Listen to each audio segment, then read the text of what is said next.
Hello everyone, welcome to 9 classes once again. मैं हूं विनोद शर्मा और आज के इस वीडियो में हम वर्ब का चैप्टर स्टार्ट करेंगे। तो आज का जो हमारा चैप्टर होगा वो चैप्टर होगा वर्ब। ठीक है, तो वर्ब को स्टार्ट करने से पहले मैं आपको एक बार फिर से बता देता हूं कि वर्ब होता क्या है। वैसे मैंने जब पार्ट्स ऑफ स्पीच का एक इंट्रोडक्शन वीडियो बनाया तो उसमें भी मैंने सभी पार्ट्स ऑफ स्पीच का एक ब्रीफ इंट्रोडक्शन दिया। मैंने आपको बताया कि नाउन क्या होता है, प्रोनाउन क्या होता है, वर्ब क्या होता है, एडजेक्टिव क्या होता है। ठीक है, तो फिर भी मैं आज एक बार फिर से बता देता हूं कि वर्ब होता है क्या, क्योंकि आज जो हम लोग वर्ब को डिटेल में पढ़ेंगे, वर्ब का चैप्टर आज हमारा स्टार्ट हो रहा है। तो देखो, वर्ब हम किसी भी सेंटेंस में वैसे वर्ड को कहते हैं जिससे हमें सब्जेक्ट के द्वारा किया गया एक्शन के बारे में पता चलता है। ठीक है, या फिर सब्जेक्ट के स्टेट के बारे में, यानी उसकी स्थिति, उसकी अवस्था के बारे में पता चलता है। जैसे हम अगर यहाँ पर एक एग्जाम्पल लिखें तो एग्जाम्पल के लिए जैसे देखो, हमने लिखा यहाँ पर राहुल, हमने लिखा राहुल रन्स। ठीक है, तो यहाँ पर इस सेंटेंस में जो हमारा सब्जेक्ट है ये क्या है, राहुल सब्जेक्ट है और रन्स क्या है, वर्ब है। तो यहाँ पर देखो, यहाँ पर सेंटेंस में कौन सा काम हो रहा है, तो आप कहोगे क्या काम हो रहा है, दौड़ने का काम हो रहा है। तो दौड़ना क्या हो गया, दौड़ना एक एक्शन हो गया। बात समझ में आ रही है? ठीक है, और ये एक्शन किसके द्वारा किया गया, राहुल के द्वारा किया गया। तो ये हमारा क्या हो गया, वर्ब हो गया। अब देखो एक एग्जाम्पल मैं और लेता हूँ। देखो एक एग्जाम्पल मैं और लेता हूँ। जैसे हमने लिखा यहाँ पर राहुल इज़ हैप्पी, तो हमने यहाँ पर लिखा राहुल इज़ हैप्पी। तो यहाँ पर देखो सब्जेक्ट हमारा क्या है, राहुल सब्जेक्ट है और इज़ हमारा वर्ब है। ठीक है, जो हैप्पी के साथ मिलकर एक मीनिंग देने का काम कर रहा है, जबकि हमारा हैप्पी क्या है, एडजेक्टिव है। तो यहाँ पर देखना, यहाँ पर सेंटेंस का मीनिंग क्या हुआ, यहाँ पर सेंटेंस का मीनिंग हो रहा है कि राहुल खुश है। अब मुझे बताओ, खुश होना एक होने का स्थिति है। ठीक है, तो खुश होना, मुझे बताओ खुश होना कोई एक्शन है या फिर कोई अवस्था है। अगर राहुल खुश है तो खुश होना उसके लिए एक एक्शन है या फिर एक अवस्था है, एक स्टेट है। तो बिल्कुल क्या है, ये एक स्टेट है, स्टेट ऑफ माइंड है। तो देखो यहाँ पर जो हमारा इस सेंटेंस में वर्ब मिला वो क्या मिला, इज मिला। और ये क्या बताने का काम कर रहा है, ये सब्जेक्ट के स्टेट को के बारे में बताने का काम कर रहा है। स्टेट का मतलब क्या होता है, स्टेट का मतलब होता है अवस्था। ठीक है, अवस्था या स्थिति। बात समझ में आ रही है? तो सिंपल से हम बस यही कहते हैं कि वर्ब क्या होता है, वर्ब हम वैसे वर्ड को कहते हैं जिससे हमें एक्शन या स्टेट के बारे में पता चलता है। ठीक है, बात आपको समझ में आ रही है? तो आज जो हम लोग है ना वर्ब को डिटेल में पढ़ेंगे। आज हमारा देखो कोई भी ब्रीफ इंट्रोडक्शन नहीं है। मैंने सभी पार्ट्स ऑफ स्पीच का ब्रीफ इंट्रोडक्शन दे दिया पहले से, क्योंकि सभी पार्ट्स ऑफ स्पीच एक दूसरे से कहीं ना कहीं डायरेक्टली और इनडायरेक्टली इंटरलिंक्ड है। ठीक है, यानी जब कभी भी मैं कोई चैप्टर पढ़ाऊँ, जैसे मान के चलो कि आज मैं वर्ब स्टार्ट कर रहा हूँ और इसमें कहीं थोड़ा बहुत नाउन का रेफरेंस आ गया, तब तो आप फंस जाओगे। फिर बोलोगे सर वर्ब छोड़िए, पहले हमको नाउन बता दीजिए। तो पता चलेगा ना तो मैं आपको वर्ब पढ़ा पाऊंगा और ना तो नाउन पढ़ा पाऊंगा। तो इसीलिए मैंने सबसे पहले क्या किया, सभी पार्ट्स ऑफ स्पीच का एक इंट्रोडक्शन दे दिया, ताकि सभी पार्ट्स ऑफ स्पीच से आप इंट्रोड्यूस हो जाए। उसीलिए देखो, इससे पहले मैंने सभी चैप्टर को फिर बारी बारी से स्टार्ट किया डिटेल में। मैंने नाउन को स्टार्ट किया सेपरेटली, प्रोनाउन को स्टार्ट किया। ठीक है, आज मैं वर्ब को स्टार्ट कर रहा हूँ। बात समझ में आ रही है? तो देखो सबसे पहले मुझे बताओ कि यहाँ पर जो हमने हिंदी में कुछ वर्ब्स लिखे हैं, जैसे वर्ब क्या, खेलना, पढ़ना, लिखना, दौड़ना। मुझे बताओ ये सारे वर्ब्स है कि नहीं है? बिल्कुल है। ये क्या बताया, ये सारे वर्ब्स एक्शन के बारे में बताया। ये सारे वर्ब्स क्या बता रहा है, एक्शन के बारे में बता रहा है। चलो मुझे एक बात बताओ कि जब इन सारे वर्ब्स का जब हम इंग्लिश लिखेंगे तो इंग्लिश में क्या होगा? तो देखो खेलना का इंग्लिश क्या होगा, खेलना का इंग्लिश क्या होगा, खेलना का होगा प्ले। पढ़ना का क्या होगा, रीड। लिखना का क्या होगा, राइट। और दौड़ना का क्या होगा, रन। यही ना, यानी खेलना का होगा प्ले, पढ़ना का होगा रीड, लिखना का होगा राइट और दौड़ना का होगा रन। लेकिन एक बात मैं आपको बताता हूँ, देखो खेलना का प्ले गलत, पढ़ना का रीड गलत, लिखना का राइट गलत और दौड़ना का राइट गलत। अब आप कहोगे सर ये क्या बदतमीजी है, हम तो यही जानते हैं कि खेलना का प्ले होता है, पढ़ना का रीड होता है, लिखना का राइट होता है, दौड़ना का रन होता है। आप तो सब गलत बता रहे हैं, ये गलत कैसे हो गया, अब तक तो सही था। देखो इसके बारे में मैं आपको लॉजिक भी बताऊंगा कि यहाँ पर गलती क्या हुआ, लेकिन सबसे पहले आपको वीडियो को अंत तक देखना होगा, क्योंकि अभी तक मैंने वर्ब को बढ़िया से स्टार्ट किया नहीं। जब मैं वर्ब के जैसे जैसे हम वर्ब के अंदर जाएंगे तो आपको बहुत कुछ पता चलेगा और वर्ब से रिलेटेड बहुत सारे गलत फहमियाँ भी आपकी दूर होगी, जो आप बहुत पहले से वर्ब से रिलेटेड जो भी कन्फ्यूज़न आपके पास है, जो भी गलत फहमी में आप हैं, उस सब कुछ आज आपका दूर हो जाएगा इस वीडियो से। ठीक है, तो मैं आपको आगे बताऊंगा, आगे भी मैं इसके बारे में बताऊंगा कि आखिर ये गलत क्यों हुआ, आखिर यहाँ पर क्या ऐसा कमी रह गया कि हमारा ये गलत हो गया। ठीक है, तो चलिए सबसे पहले मैं आपको बता देता हूँ कि वर्ब कितने टाइप के होते हैं। इस सबको मैं मिटा देता हूँ। सबसे पहले देखो वर्ब कितने टाइप के होते हैं, तो ब्रॉडली अगर मैं यहाँ पर बात करूँ तो वर्ब हमारा यहाँ पर दो टाइप के हो जाएगा, एक होगा फाइनाइट वर्ब्स और एक होगा नॉन फाइनाइट वर्ब्स। बात समझ में आ रही है? तो यहाँ पर हम लोग वर्ब की दो कैटेगरी है, हम लोग वर्ब के दोनों कैटेगरी के बारे में जानेंगे, एक तो है फाइनाइट वर्ब्स और एक है नॉन फाइनाइट वर्ब्स। तो चलिए सबसे पहले मैं आपको बता देता हूँ कि फाइनाइट वर्ब्स हम किसे कहते हैं। देखो फाइनाइट वर्ब्स हम वैसे वर्ब्स को कहते हैं जो अपने फॉर्म को सब्जेक्ट के अनुसार या टेंस के अनुसार बदल लेता है। हमें पता है कि किसी भी वर्ब के टोटल 5 फॉर्म्स होते हैं। बात आपको समझ में आ रही है कि नहीं? देखो मैंने ये बात आपको सब्जेक्ट वर्ब एग्रीमेंट के टाइम में भी बताया कि किसी भी वर्ब के फॉर्म जो होते हैं वो 5 फॉर्म्स होते हैं। ये बात मैंने आपको टेंस में भी बताया। तो देखो जैसे कि अगर हम यहाँ पर प्ले लिखते हैं, ठीक है, तो प्ले का बात करें तो प्ले क्या हो गया, प्ले V1 हो गया। अगर हम इसका सेकेंड फॉर्म में लिखेंगे तो ये हो जाएगा प्लेड। थर्ड फॉर्म में लिखेंगे तो थर्ड फॉर्म में भी क्या हो जाएगा, प्लेड हो जाएगा। हम इसे फोर्थ फॉर्म में लिखेंगे तो फोर्थ फॉर्म में हम क्या करते हैं, ING लगाते हैं। बात समझ में आ रही है? जब हम इसे पांचवें फॉर्म में लिखेंगे, फिफ्थ फॉर्म में लिखेंगे तो ये क्या हो जाएगा, प्लेस हो जाएगा। तो आप देख रहे हो कि किसी भी वर्ब के टोटल 5 फॉर्म्स होते हैं और अलग अलग फॉर्म्स अलग अलग टेंस बताने के काम करते हैं और अलग अलग फॉर्म्स सब्जेक्ट के अनुसार यूज होते हैं सेंटेंस में। तो देखो यहाँ पर मैंने आपको फाइनाइट वर्ब्स के बारे में क्या बताया, फाइनाइट वर्ब्स के बारे में मैंने आपको बताया कि फाइनाइट वर्ब्स हम वैसे वर्ब्स को कहते हैं जो अपने फॉर्म को सब्जेक्ट के अनुसार या फिर टेंस के अनुसार बदल लेते हैं। इसका मतलब ये हुआ कि अगर किसी सेंटेंस का सब्जेक्ट चेंज हो जाए, ठीक है, तो वर्ब के फॉर्म भी सब्जेक्ट के नंबर के अकॉर्डिंग क्या होता है, चेंज हो जाता है। या फिर जो हमारा सेंटेंस है, सेंटेंस में अगर टेंस बदल जाए तो वर्ब का फॉर्म भी जो है ना वो टेंस के अकॉर्डिंग अपने फॉर्म को बदल लेता है। ठीक है, तो ऐसे ही वर्ब को हम क्या कहते हैं, फाइनाइट वर्ब कहते हैं। लेकिन आपको पता है कि कोई भी चीज़ हमें एग्जाम्पल से ज़्यादा बेहतर समझ में आता है। तो चलो सबसे पहले मैं आपको फाइनाइट वर्ब्स के लिए एग्जाम्पल दे देता हूँ। तो ध्यान देना, यहाँ पर जैसे हमने लिखा, यहाँ पर हमने लिखा दे प्ले, दे प्ले, ठीक है, यहाँ पर हमने लिखा दे प्ले। तो अब यहाँ पर क्या है कि दे हमारा सब्जेक्ट, दे सब्जेक्ट और प्ले क्या है, वर्ब है। अब ऐसा करते हैं, थोड़ा सा सेंटेंस के साथ छेड़छाड़ करते हैं। छेड़छाड़ क्या करते हैं कि अब यहाँ पर हम सब्जेक्ट को चेंज करके देखते हैं। तो ठीक है, यहाँ पर हमारा सब्जेक्ट दे, क्यों ना हम यहाँ पर दे के जगह पे ही लिख देते। तो फिर क्या, अब जरा मुझे बताना कि क्या ये प्ले ही रहेगा। यहाँ पर क्या है कि दे प्ले के साथ, देखो दे के साथ हमने V1 लगाया, फर्स्ट फॉर्म लगाया यानी प्ले। अब क्या हो गया कि अब हमारा सब्जेक्ट हो गया है चेंज। ठीक है, अब हमारा सब्जेक्ट हो गया है चेंज। अब ये सब्जेक्ट जो है दे से क्या बन गया, ही बन गया। तो क्या ये जो प्ले वर्ब है अभी भी इसी फॉर्म में रहेगा? बिल्कुल नहीं। ये चीज़ मैंने आपको टेंस में भी बताया, ये चीज़ मैंने आपको सब्जेक्ट वर्ब एग्रीमेंट के चैप्टर में भी बताया। ठीक है, तो ये चीज़ अब जब सब्जेक्ट चेंज हो गया है तो वर्ब के फॉर्म भी चेंज होगा, क्योंकि हमारा यहाँ जो सब्जेक्ट ही है ये एक सिंगुलर सब्जेक्ट है। तो सिंगुलर के साथ जो हमारा वर्ब है ना, सिंगुलर होना चाहिए। यानी कि अब क्या होगा ना, जो प्ले लिखा हुआ था वो अब क्या हो जाएगा, प्लेज हो जाएगा। तो आप देख पा रहे हैं कि जो हमारा, देखो जैसे ही सब्जेक्ट चेंज हुआ तो वर्ब के फॉर्म भी क्या हो गए, वर्ब के फॉर्म भी चेंज हो गए। तो यहाँ पर मुझे बताना कि वर्ब का फॉर्म कैसे चेंज हुआ। तो यहाँ पर जो वर्ब का फॉर्म है वो सब्जेक्ट के बदलने के कारण चेंज हुआ। अब देखो क्यों ना हम इसके टेंस को भी बदल के देख लेते हैं। देखो अभी जो ये दोनों सेंटेंस है, ये दोनों सेंटेंस जरा मुझे बताना किस टेंस में है।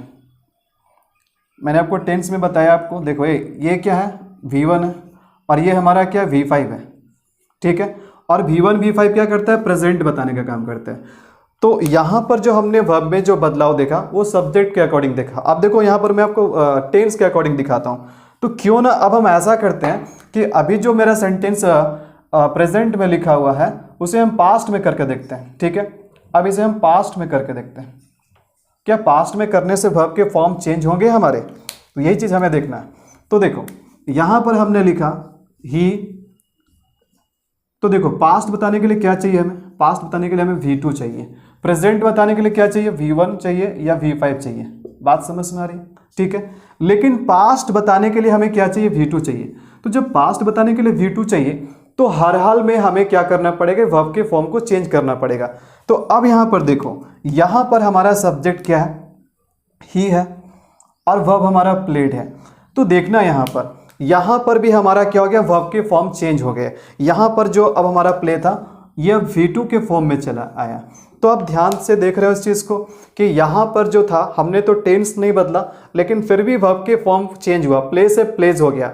ये क्यों चेंज हुआ, क्योंकि सब्जेक्ट के चेंज होने के कारण ये चेंज हुआ। लेकिन यहाँ पर जो आप देख रहे हो, जो हमारा वर्ब है ये प्लेड हो गया, वर्ब टू में हो गया।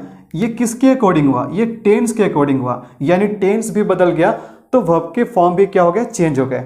तो इसे ही हम कहते हैं क्या, फाइनाइट वर्ब्स। बात समझ में आ रही है, फाइनाइट वर्ब्स किसे कहते हैं, हम इसे कहते हैं फाइनाइट वर्ब्स, जो कि सब्जेक्ट के अनुसार या टेंस के अनुसार अपने फॉर्म को बदल लेते हैं। अब चलिए बात करते हैं नॉन फाइनाइट वर्ब्स के बारे में, ठीक है। नॉन फाइनाइट वर्ब्स हम कैसे वर्ब्स को कहते हैं, तो देखो अब नॉन फाइनाइट वर्ब्स के लिए भी मैं कुछ एग्जाम्पल लूंगा, ठीक है। एग्जाम्पल मैं यही सब लेता हूं, ठीक है। इसी सेंटेंस को फिर से लेता हूं, थोड़ा सा इसमें कुछ और जोड़ेंगे हम। देखो हमने यहां पर लिखा, हमने लिखा they want to play, they want to play, ठीक है। हमने दूसरा सेंटेंस लिखा, चलो सब्जेक्ट को चेंज करके देख लेते हैं। तो अब क्या हो गया, ये वांट क्या हो गया, वांट्स हो गया, और यहां पर क्या हो गया, टू प्ले हो गया, ठीक है। चलो एक बार टेंस को भी चेंज करके देख लेते हैं, ही वांटेड टू प्ले। अब जरा ध्यान से देखना, यहां पर जो है, यहां पर जो हमने सेंटेंस लिखा है, यहां पर हमने दो दो वर्ब लिखे हैं, ठीक है।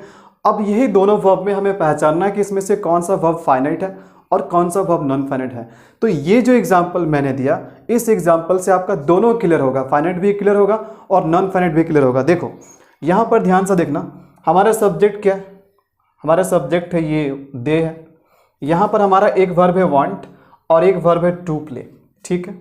हमने क्या किया, सेम सेंटेंस को लिखा, बस यहां पर दे के जगह पे ही लिख दिया, यानी कि अब हमने क्या कर दिया, सब्जेक्ट को चेंज कर दिया।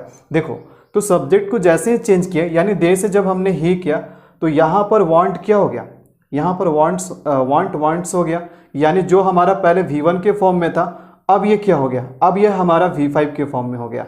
अब ध्यान देना, फिर से हमने लगभग वही सेंटेंस को लिखा, लेकिन इस बार क्या कर दिया, हमने टेंस को चेंज कर दिया।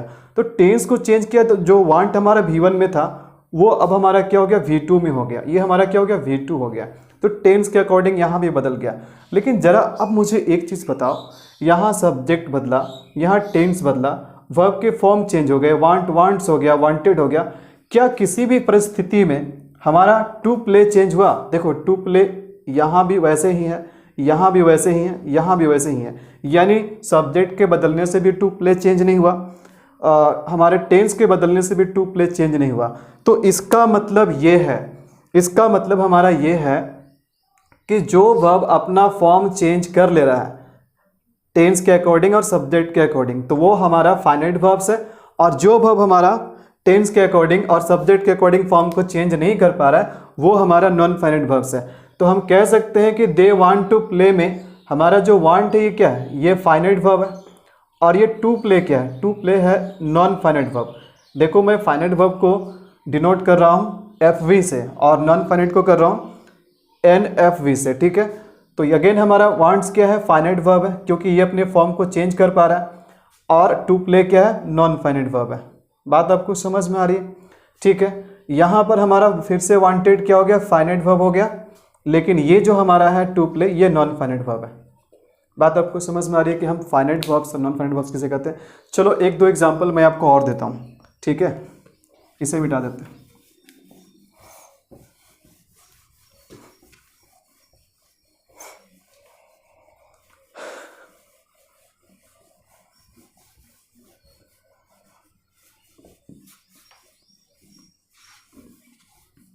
चलो देखो यहाँ पर मैं अब कुछ एग्जांपल और लेता हूँ।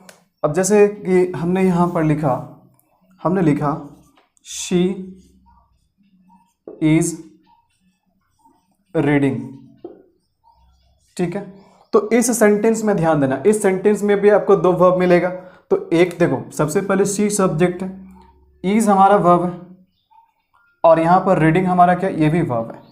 तो अब इसमें इज में और रीडिंग में हम लोग चेक करेंगे कि कौन हमारा इसमें फाइनाइट है और कौन हमारा नॉन फाइनाइट है। जो अपना फॉर्म को चेंज करेगा वो फाइनाइट, जो अपना वर्ब को अपने वर्ब के फॉर्म को चेंज नहीं कर पाएगा वो नॉन फाइनाइट वर्ब। देखो यहाँ पर क्या करते हैं हम लोग, यहाँ पर हम लोग सब्जेक्ट को चेंज करके देखते हैं। क्यों ना हम सबसे पहले सब्जेक्ट को चेंज करके देखें। तो शी के जगह पे हमने लिख दिया दे। ठीक है, या कोई भी प्लूरल सब्जेक्ट लिख सकते हैं। तो जैसे हमने यहाँ पर शी के जगह पे दे लिखा, क्या हम दे के साथ ईज लगा सकते हैं? बिल्कुल नहीं। ये जो ईज है, ये ईज किस में चेंज हो जाएगा? आर में चेंज हो जाएगा, प्लूरल के फॉर्म में आ जाएगा। लेकिन जरा मुझे बताना, क्या रीडिंग चेंज करेगा? रीडिंग बिल्कुल भी चेंज नहीं करेगा।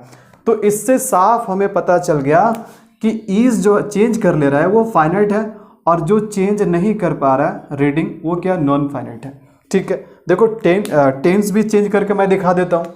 जैसे ही मैं यहाँ पर इसे प्रेजेंट से पास्ट करूँगा तो जो ईज आर था वो क्या बन जाएगा, वो वर्ब बन गया।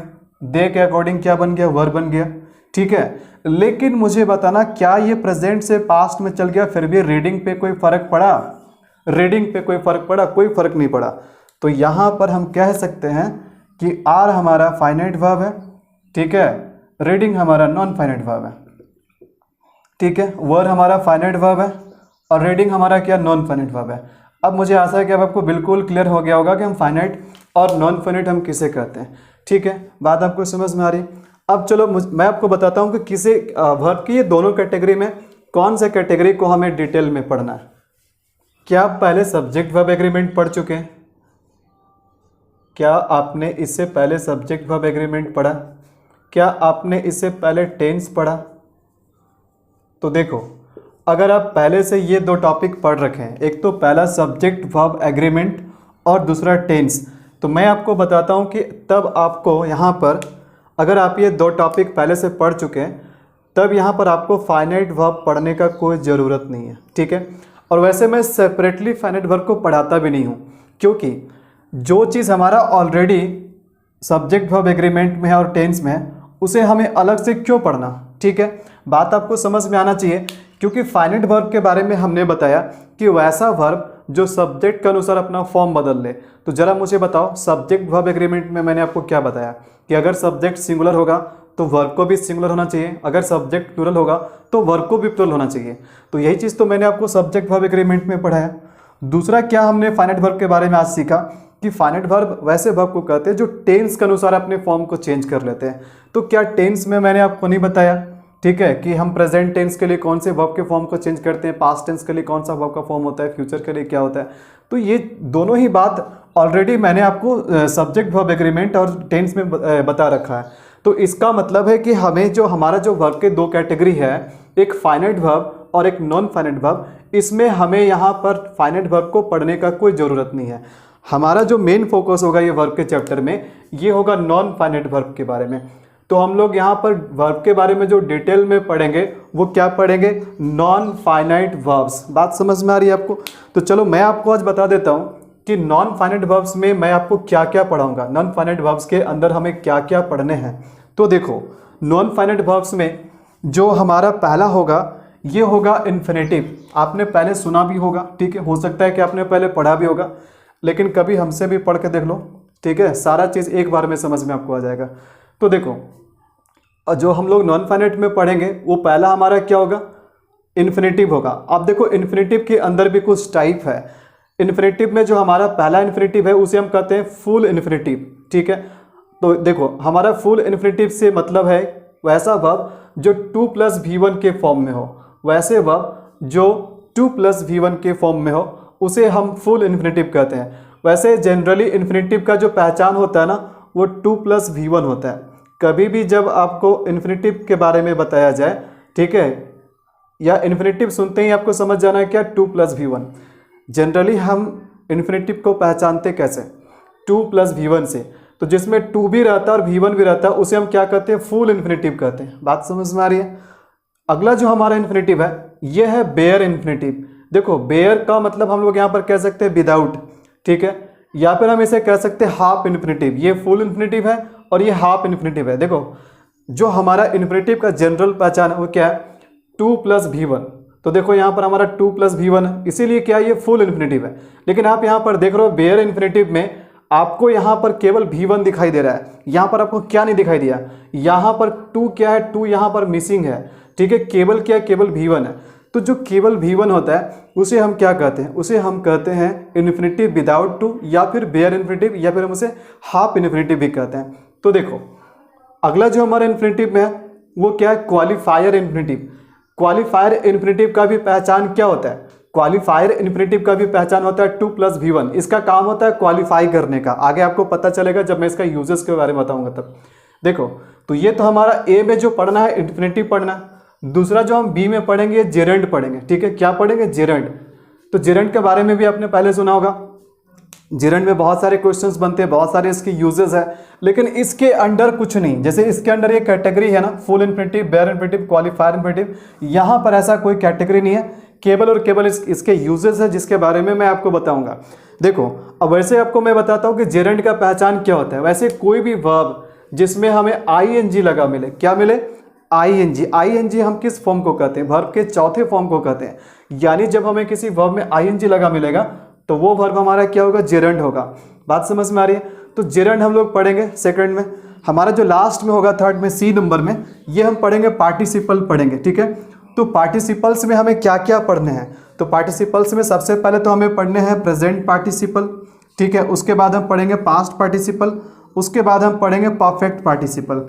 तो देखो प्रेजेंट पार्टिसिपल का पहचान है V4, और V4 को हम क्या कहते हैं, ing भी कहते हैं, ठीक है। दूसरा जो हम पढ़ेंगे पास्ट पार्टिसिपल, पास्ट पार्टिसिपल हम वर्ब के थर्ड फॉर्म को कहते हैं, यानी V3 को कहते हैं। या देखो V3 में जनरली हमें पहचान के रूप में क्या मिलता है, या तो ed लगा मिल सकता है, या तो en, या तो फिर उसके वर्ब 3 का फॉर्म जो इरेगुलर वर्ब्स होगा उसका खुद का फॉर्म होगा। हो सकता है कि कभी कभी आपको en या ed ना मिले तो भी वो वर्ब 3 होता है, जैसे कि मैंने आपको टेंस में अलग अलग वर्ब्स के फॉर्म के बारे में बताया, ठीक है।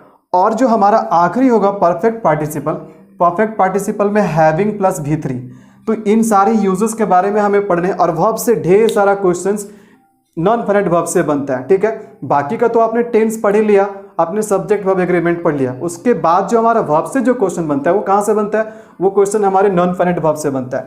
देखो यहाँ पर थोड़ा सा कंफ्यूजन हो सकता है कि सर प्रेजेंट पार्टिसिपल में भी हम ing देख रहे हैं, हम जेरेंड में भी ing देख रहे हैं। तो सर अगर मान के चलिए जैसे हमने यहाँ पर लिख दिया,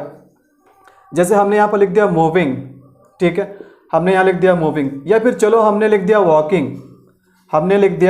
वॉकिंग, तो यहाँ पर देखो ing तो भाई यहाँ भी है, ing तो यहाँ भी है, तो हम कैसे जानेंगे कि ये जेरेंड है या पार्टिसिपल है। तो सिंपल सी बात यही है कि जेरेंड जो होता है ना, ये ing की फॉर्म में तो होता है, लेकिन इसका काम होता है नाउन, ठीक है। ये यूज होता है किसी भी सेंटेंस में किसके रूप में, नाउन की तरह। ये जेरेंड नाउन की तरह फंक्शन करते हैं, नाउन का काम करते हैं। जबकि अगर हम बात करें प्रेजेंट पार्टिसिपल का, ing के फॉर्म में तो भाई प्रेजेंट पार्टिसिपल भी होता है, लेकिन ये नाउन का काम नहीं करता, इसका काम होता है एडजेक्टिव का करना, ठीक है, इसका काम होता है एडजेक्टिव का करना। तो देखो दोनों में ing मिलेगा, प्रेजेंट पार्टिसिपल में भी और आपको जेरेंड में भी ing मिलेगा। बस फर्क है कि फंक्शन दोनों के अलग अलग है। जेरेंड का फंक्शन है नाउन का काम करना, और हमारा यहाँ पर प्रेजेंट पार्टिसिपल का फंक्शन है एडजेक्टिव का काम करना। बाकी नाउन सेंटेंस में कहाँ यूज़ होता है, एडजेक्टिव कहाँ यूज़ होता है, क्या काम होता है उसका, ये सब तो मैंने आपको पहले से बता रखा है। बाकी जैसे जैसे इन सभी की यूजेस के बारे में पढ़ाऊंगा तो सभी चीज़ आपको धीरे धीरे क्लियर होते जाएगा। तो नॉन फाइनाइट वर्ब्स में हम सबसे पहले इन्फिनेटिव शुरू करेंगे। तो चलिए हम जानते हैं सबसे पहले कि इन्फिनेटिव होता क्या है, हम किसे इन्फिनेटिव कहते हैं और इन्फिनेटिव का फंक्शन क्या होता है। देखो बहुत ही अगर सिंपल वे में अगर मैं आपको बताऊं तो देखो इन्फिनेटिव हम वैसे वर्ड को कहते हैं जिसमें दो गुण होता है। एक तो वर्ब का गुण होता है, ठीक है, और वर्ब के साथ साथ नाउन का भी गुण होता है। तो उसे हम क्या कहते हैं, उसे ही हम कहते हैं इन्फिनेटिव, उसे ही हम क्या कहते हैं, इन्फिनेटिव। तो देखो वैसे तो इन्फिनेटिव का पहचान है 2 + v1, इन्फिनेटिव का पहचान है 2 + v1, लेकिन उसका काम क्या है। देखो इन्फिनेटिव क्या होता है, इन्फिनेटिव होता है वर्ब, ठीक है, लेकिन काम किसका करता है, काम करता है नाउन का। यानी जब कभी भी कोई भी ऐसा वर्ब किसी सेंटेंस में वर्ब का काम ना करके नाउन का काम करने लगे, यानी नाउन के इक्विवेलेंट के रूप में यूज़ हो, तो उसे ही हम इन्फिनेटिव कहते हैं। चलो एक बार मैं फिर से आपसे पूछता हूँ कि इन्फिनेटिव हम किसे कहते हैं। तो सिंपल सी बात है, जिस वर्ब में नाउन के साथ साथ जिस वर्ब में वर्ब के साथ साथ नाउन का भी गुण रहता है, उसे ही हम क्या कहते हैं, उसे हम इन्फिनेटिव कहते हैं। तो देखो सबसे पहले हमें ये जानना पड़ेगा कि ठीक है भाई कि इन्फिनेटिव होता है वर्ब लेकिन काम करता है नाउन का। तो सबसे पहले हमें ये पता होना चाहिए कि सेंटेंस में, किसी भी सेंटेंस में नाउन का प्रयोग हम कहाँ कहाँ करते हैं, कहाँ कहाँ पर नाउन यूज़ होता है। तो उसके लिए बहुत ही सिंपल सा तरीका है। देखो सबसे पहले तो मैं आपको बता दूं, जो नाउन यूज़ होता है वो कहाँ यूज़ होता है, तो सब्जेक्ट के जगह पे। तो किसी भी सेंटेंस में सब्जेक्ट के जगह पे कौन यूज़ होता है, सब्जेक्ट के जगह पे नाउन यूज़ होता है। ठीक है, तो अगर हमारा कोई वर्ब अगर सब्जेक्ट के जगह पे आ जाए तो वो क्या होगा वर्ब, लेकिन काम किसका करेगा, नाउन का करेगा। देखो यहाँ पर जैसे हमने एक सेंटेंस लिखा, हमने सेंटेंस क्या लिखा, to read is a good habit. हमने सेंटेंस लिखा to read is a good habit. तो ये जो हमारा सेंटेंस है, इस सेंटेंस में बताओ हमारा सब्जेक्ट कौन है। तो इस सेंटेंस में हमारा सब्जेक्ट है टू रीड।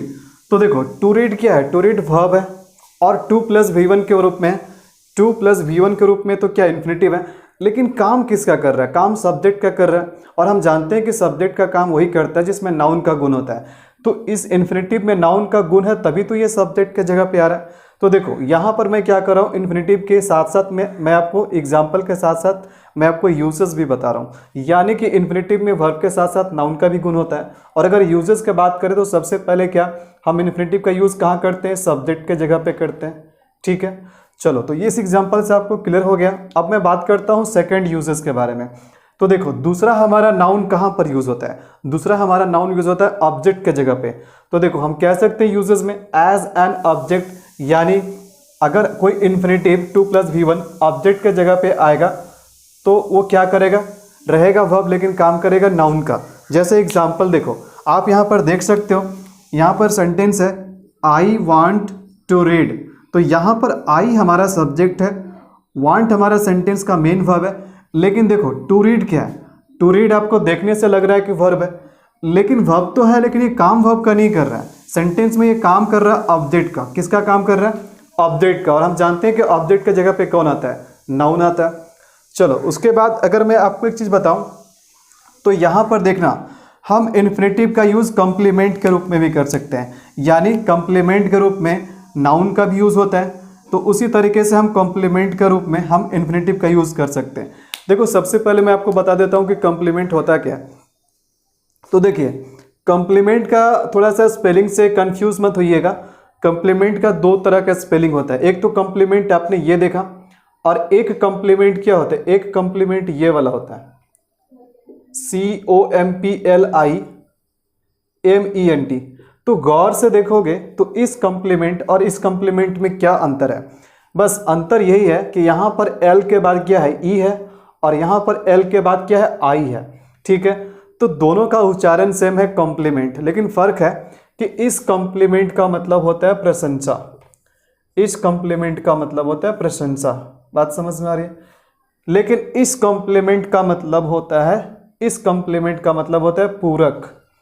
पूरक का मतलब होता है कि कोई भी ऐसा चीज़ जो किसी दूसरे चीज़ के ज़रूरत को पूरा कर दे, यानी ज़रूरतों को पूरा करने वाला को ही हम क्या कहते हैं, कॉम्प्लीमेंट कहते हैं। तो जैसे देखो अगर एग्जाम्पल के लिए मैं अगर आपको बताऊं तो एग्जाम्पल के लिए ध्यान से समझना। जैसे हमारा सेंटेंस अभी क्या है, हमारा सेंटेंस है my hobby is to read. ठीक है, तो अगर मैं सेंटेंस में कुछ देर के लिए अगर टू रीड को मिटा दूं, मैं केवल इतना लिखूं, ये देखो माई हॉबी सब्जेक्ट है और इज़ क्या है, वर्ब है। तो यहाँ पर मैं केवल इतना सेंटेंस को लिख के छोड़ दूं माई हॉबी इज़, तो आपको लगेगा क्या कि ये सेंटेंस अधूरा है, इसका मीनिंग भी अधूरा है। अरे मेरा हॉबी है तो क्या है वो तो पता चले। तो इसका मतलब है कि माई हॉबी के बारे में कोई क्लैरिटी नहीं है, हमें नहीं पता चल रहा है कि मेरा हॉबी है क्या, यानी यहाँ पर कुछ चीज़ मिसिंग है ना। यहाँ पर कोई भी ऐसा चीज़ मिसिंग है जो कि माई हॉबी के मीनिंग को पूरा करेगा। यानी कोई भी ऐसा चीज़ हम यहाँ पर यूज़ कर दे जो हमारे इस सब्जेक्ट के यानी माई हॉबी के मीनिंग को पूरा करेगा, तो उसी को हम कहते हैं पूरक। मीनिंग को पूरा करने वाला, कमी को पूरा करने वाला को हम कहते हैं पूरक यानी कॉम्प्लीमेंट। तो अगर हम यहाँ पर लिख देते हैं कि my hobby is to read, तो देखो यहाँ पर क्या हो गया, यहाँ पर टू रीड है कॉम्प्लीमेंट के रूप में, यहाँ पर टू रीड क्या है, कॉम्प्लीमेंट के रूप में यूज़ हुआ है। बात समझ में आ रही है? तो हमने यहाँ पर क्या किया कि टू प्लस वर्बल के रूप में हमने क्या लिखा, टू रीड लिखा। बात को ध्यान से समझिएगा, हमने क्या लिखा, टू रीड लिखा। और इस टू रीड को हमने 3 अलग अलग सेंटेंसेस में लिखे और तीनों ही अलग अलग सेंटेंसेस में अलग अलग तरीके से यूज़ हो रहे हैं। यहाँ फर्स्ट में हमने क्या लिखा, टू रीड हमारा सब्जेक्ट के रूप में यूज़ हो रहा है। सेकंड सेंटेंस में जो टू रीड है हमारा ऑब्जेक्ट के रूप में यूज़ हो रहा है। और थर्ड सेंटेंस में जो हमारा टू रीड है ये कॉम्प्लीमेंट के रूप में यूज़ हो रहा है। ठीक है, कॉम्प्लीमेंट हम किसको कहते हैं, पूरक को, जो कमी को पूरा करता है। तो एक चीज़ थोड़ा सा मुझे लगता है कि और भी कन्फ्यूज़न आपके लिए हो सकता है कि जनरली बच्चे क्या रट कर बैठे हैं कि सेंटेंस में जो स्ट्रक्चर होता है, बेसिक स्ट्रक्चर होता है, इसमें सब्जेक्ट होता है, सब्जेक्ट के बाद वर्ब आता है, वर्ब के बाद ऑब्जेक्ट होता है। तो देखो एक बात मैं आपको बता दूं, ये जरूरी नहीं है कि देखो वर्ब के बाद जो भी वर्ड आएगा वो ऑब्जेक्ट ही होगा, वो ऑब्जेक्ट नहीं भी हो सकता है। जरूरी नहीं है कि कोई भी ऐसा वर्ड, ठीक है, या भी कोई भी ऐसा नाउन या प्रोनाउन या कोई भी इन्फिनेटिव जो कि वर्ब के बाद आ जाए, वो जरूरी नहीं है कि वह ऑब्जेक्ट होगा। ऑब्जेक्ट कब होता है, ध्यान देना, सिंपल सी बात है। अगर कोई वर्ड आया है, देखो अगर कोई वर्ड वर्ब के बाद आया है, जैसे मान के चलो कि एक वर्ड आ गया, डब्ल्यू का मतलब वर्ड, और ये वर्ड किसके बाद आया, वर्ब के बाद आया, तो अगर ये जो वर्ड है ना, ये किसका मीनिंग दे रहा है, वर्ब का मीनिंग दे रहा है, तो ये पक्का ऑब्जेक्ट है, ये पक्का ऑब्जेक्ट है। ठीक है, लेकिन क्या होगा कि अगर कोई वर्ड वर्ब के, देखो वर्ब के बाद आएगा, लेकिन वो मीनिंग क्या करेगा, वो मीनिंग वर्ब का नहीं देगा, वो मीनिंग वापस सब्जेक्ट का देगा। आएगा किसके जगह पे, वर्ब के बाद आएगा, जहां पर जनरली ऑब्जेक्ट आता है, लेकिन काम वो वर्ब के लिए नहीं करेगा। ध्यान से समझना, काम ये वर्ब के लिए नहीं करेगा, ये काम किसके लिए करेगा, ये काम करेगा सब्जेक्ट के लिए। तो ऐसे स्थिति में ये जो वर्ड होगा ना, आप अगर इसको ऑब्जेक्ट मानेंगे तो आप गलत हो जाएंगे, ये ऑब्जेक्ट नहीं है।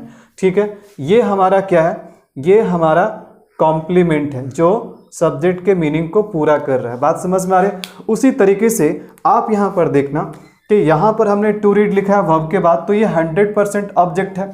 इसलिए ऑब्जेक्ट है क्योंकि ये किसका मीनिंग दे रहा है कि मैं चाहता हूँ, क्या चाहता हूँ। ठीक है, तो पढ़ना, तो यहाँ पर टू रीड किसका, वर्ब का मीनिंग है, इसीलिए ऑब्जेक्ट है। लेकिन यहाँ पर ध्यान देना, my hobby is to read. अब जरा मुझे बताना, क्या ये टू रीड पढ़ना इज़ का मीनिंग है? ये पढ़ना इज़ का मीनिंग नहीं है, ये किसका मीनिंग है, माई हॉबी का, यानी किसका, यानी सब्जेक्ट का। और जो ऑब्जेक्ट के स्थान पे आकर के सब्जेक्ट का मीनिंग देने का काम करता है, उसे ही हम कहते हैं उसे हम कहते हैं कॉम्प्लीमेंट। ठीक है, और अगर सब्जेक्ट का मीनिंग पूरा कर रहा है तो सब्जेक्ट कॉम्प्लीमेंट है। तो बात समझ में आ रही है कि इन्फिनेटिव के यूजेस की अगर बात करें हम, तो यहाँ पर हम इन्फिनेटिव का यूज़ करते हैं सब्जेक्ट के रूप में, ठीक है, ऑब्जेक्ट के रूप में, या फिर कॉम्प्लीमेंट के रूप में। और इन्फिनेटिव हम उसे कहते हैं जिसमें वर्ब के साथ साथ नाउन का भी गुण होता है। आइए अब हम जानते हैं इन्फिनेटिव के आखिरी और सबसे इम्पॉर्टेंट यूज़। देखो ये जो 4 नंबर का जो हमारा यूज़ है इन्फिनेटिव का, ये मोस्ट इम्पॉर्टेंट है। ठीक है, इससे क्वेश्चन ज़्यादा पूछा जाता है।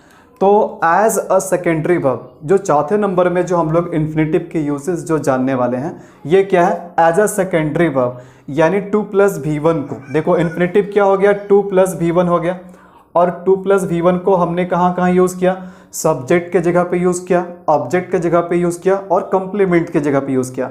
आखिरी जो हमारा है, हम इन्फिनेटिव का यूज़ यानी 2 + V1 का यूज़ हम करते हैं सेकेंडरी वर्ब के रूप में।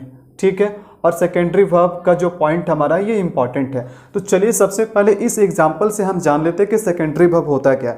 देखो यहाँ पर जो एग्जाम्पल में हमारा सेंटेंस है, ये क्या है, मैं खेलने जाना चाहता हूँ। तो यहाँ पर ध्यान देना कि देखो किसी भी सेंटेंस में एक से अधिक वर्ब भी आ सकते हैं। वर्ब किसी सेंटेंस में वर्ब एक भी हो सकता है, एक से अधिक भी हो सकता है, और सेंटेंस में वर्ब हमारा फाइनाइट भी हो सकता है और नॉन फाइनाइट वर्ब भी हो सकता है। तो चलो यहाँ पर हम लोग सबसे पहले देखते हैं कि इस सेंटेंस में कौन कौन से वर्ब है। तो देखो मैं खेलने जाना चाहता हूँ, तो यहाँ पर देखो कौन कौन सा वर्ब है। एक तो है खेलना, ठीक है, एक है जाना, और एक है चाहना। तो यहाँ पर कुल मिला के इस सेंटेंस में 3 वर्ब हमारे पास आ गए। एक तो है खेलना, एक है जाना, और एक है चाहना। तो अब यहाँ पर अगर हम इन एक्शन के अगर सीक्वेंस का बात करें तो इन एक्शन के सीक्वेंस में बताओ सबसे पहले क्या होगा। सबसे पहले चाहना, पहले हम चाहेंगे तभी तो कोई काम होगा। तो ये हमारा क्या हो गया, फर्स्ट एक्शन हो गया।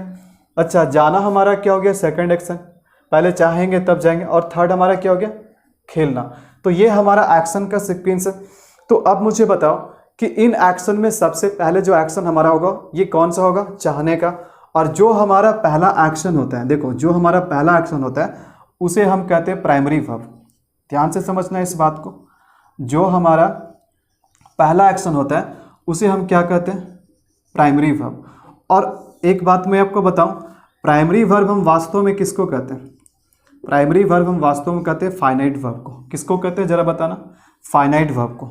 बात समझ में आ रही है। लेकिन किसी भी सेंटेंस में जो प्राइमरी वर्ब होता है वही सेंटेंस का मेन वर्ब होता है, यानी वो सब्जेक्ट के अनुसार अपने रूप को चेंज कर सकता है, अपने फॉर्म को बदल सकता है। बात समझ में आ रही है। उसके बाद जितने वर्ब हमारे सेंटेंस में आते हैं वो सभी सेकेंडरी वर्ब्स होते हैं, हम उसे अतिरिक्त वर्ब्स कहते हैं। तो अतिरिक्त क्रिया में हमारा क्या क्या आ गया, पहला वर्ब हमारा क्या है, पहला वर्ब हमारा जो प्राइमरी है, जो पहले सीक्वेंस में होगा, ये हमारा प्राइमरी वर्ब है चाहना, जिसे हम फाइनाइट वर्ब भी कहते हैं। लेकिन उसके बाद जो अतिरिक्त वर्ब है, एक तो है जाना और एक है खेलना, ठीक है। तो यहाँ पर जो हमारा जाना और खेलना है यही हमारा क्या है, सेकेंडरी वर्ब है। बात समझ में आ रही, ये हमारा क्या है, सेकेंडरी वर्ब है। और ध्यान देना, सेकेंडरी वर्ब जो होता है उसे हम किस फॉर्म में लिखते हैं, सेकेंडरी वर्ब को हम लिखते हैं 2+V1 के फॉर्म में। मोस्ट इंपॉर्टेंट पॉइंट है, इसे ध्यान रखना। सेकेंडरी वर्ब को जो हम लिखते हैं इसे 2+V1 के फॉर्म में, ठीक है। तो ध्यान देना, प्राइमरी वर्ब जो है उसे ही हम फाइनाइट वर्ब कहते हैं, और जो सेकेंडरी वर्ब है उसे हम कहते हैं नॉन फाइनाइट वर्ब। जो प्राइमरी वर्ब होता है उसे हम फाइनाइट वर्ब, और जो सेकेंडरी वर्ब होता है उसे हम नॉन फाइनाइट वर्ब कहते हैं। बात समझ में आ रही। तो आपको ये भी समझ में आया कि प्राइमरी वर्ब जो है ना, यानी फाइनाइट वर्ब है, वो सब्जेक्ट और टेंस के अनुसार अपना रूप को बदल भी लेगा, बदल भी सकता है। लेकिन सेकेंडरी वर्ब अपने फॉर्म को चेंज नहीं कर सकता, चाहे सब्जेक्ट चेंज हो जाए, चाहे आपका टेंस चेंज हो जाए। तो देखो यहाँ पर एक बात आप ध्यान देना, अब आपको पता चलेगा जो हमने आपको बोला कि खेलना का इंग्लिश क्या होता है। देखो खेलना का इंग्लिश क्या होता है, तो खेलना का इंग्लिश में आपने क्या बताया, आपने बताया प्ले, जो कि बिल्कुल गलत है, ठीक है। लिखना का, देखो लिखना का क्या इंग्लिश होता है भाई, लिखना का क्या इंग्लिश होता है, आपने बताया राइट, जो कि बिल्कुल गलत है। पता है गलत क्यों है, देखो ये गलत क्यों है, ये गलत इसलिए है क्योंकि ध्यान देना, ये अच्छी बात है कि हम लोग हिंदी भाषी स्टूडेंट हैं और यहाँ से कुछ ना कुछ वरदान हमको मिला है। तो ध्यान देना, जिस वर्ब के अंत में आपको ना मिले, ना आपको किस किस फॉर्म में मिल सकता है, ने के फॉर्म में मिल सकता है, ना के फॉर्म में भी मिल सकता है। तो सिंपल सी बात देखो, मैं आपके लिए यहाँ पर बता देता हूँ, सिंपल सी बात है, ध्यान देना।